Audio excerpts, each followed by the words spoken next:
شروع اللہ کے نام سے جو بڑا مہربان نہایت رحم والا ہے۔ حضرت ابو ہریرہ رضی اللہ تعالیٰ عنہ روایت کرتے ہیں کہ رسول اللہ صلی اللہ علیہ وآلہ وسلم نے ارشاد فرمایا، فرشتوں کی ایک جماعت ہے جو راستوں میں اللہ تعالیٰ کا ذکر کرنے والوں کی تلاش میں گھومتی پھرتی ہے۔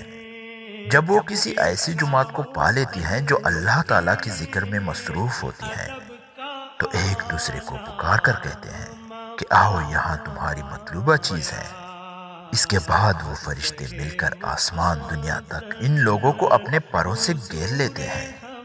اللہ تعالیٰ ان فرشتوں سے پوچھتے ہیں، جبکہ اللہ تعالیٰ ان فرشتوں سے زیادہ باخبر ہیں کہ میرے بندے کیا کہہ رہے ہیں۔ فرشتے جواب میں کہتے ہیں، وہ آپ کی پاکی، بڑائی، تعریف اور بزرگی بیان کرنے میں مشغول ہیں۔ پھر اللہ تعالیٰ ان فرشتوں سے پوچھتے ہیں، کیا انہوں نے مجھے دیکھا ہے؟ فرشتے کہتے ہیں، اللہ کی قسم انہوں نے آپ کو دیکھا تو نہیں۔ ارشاد ہوتا ہے کہ اگر وہ مجھے دیکھ لیتے تو کیا حال ہوتا؟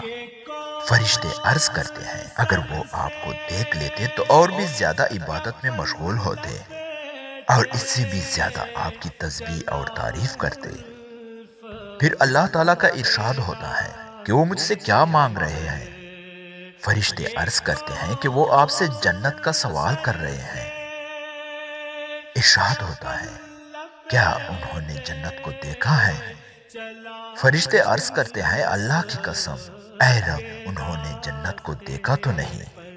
اللہ تعالیٰ کا ارشاد ہوتا ہے کہ اگر جنت کو دیکھ لیتے تو ان کا کیا حال ہوتا؟ فرشتے عرض کرتے ہیں، اگر وہ اس کو دیکھ لیتے تو اس سے بھی زیادہ جنت کے شوق، تمنا اور اس کے طلب میں لگ جاتے۔ پھر اللہ تعالیٰ کا ارشاد ہوتا ہے، کس چیز سے پناہ مانگ رہے ہیں؟ فرشتے عرض کرتے ہیں، وہ جہنم سے پناہ مانگ رہے ہیں۔ اللہ تعالیٰ کا ارشاد ہوتا ہے، کیا انہوں نے جہنم کو دیکھا ہے؟ فرشتے عرض کرتے ہیں، اللہ کی قسم اے رب انہوں نے دیکھا تو نہیں۔ ارشاد ہوتا ہے، اگر دیکھ لیتے تو کیا حال ہوتا؟ فرشتے عرض کرتے ہیں، اگر دیکھ لیتے تو اور بھی اس سے ڈرتے اور بھاگنے کی کوشش کرتے۔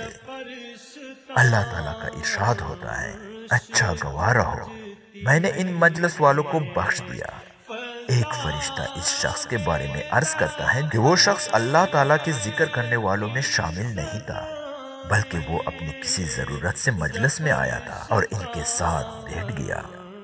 ارشاد ہوتا ہے، یہ لوگ ایسے مجلس والے ہیں کہ ان کے ساتھ بیٹھنے والے بھی اللہ تعالیٰ کی رحمت سے محروم نہیں ہوتا۔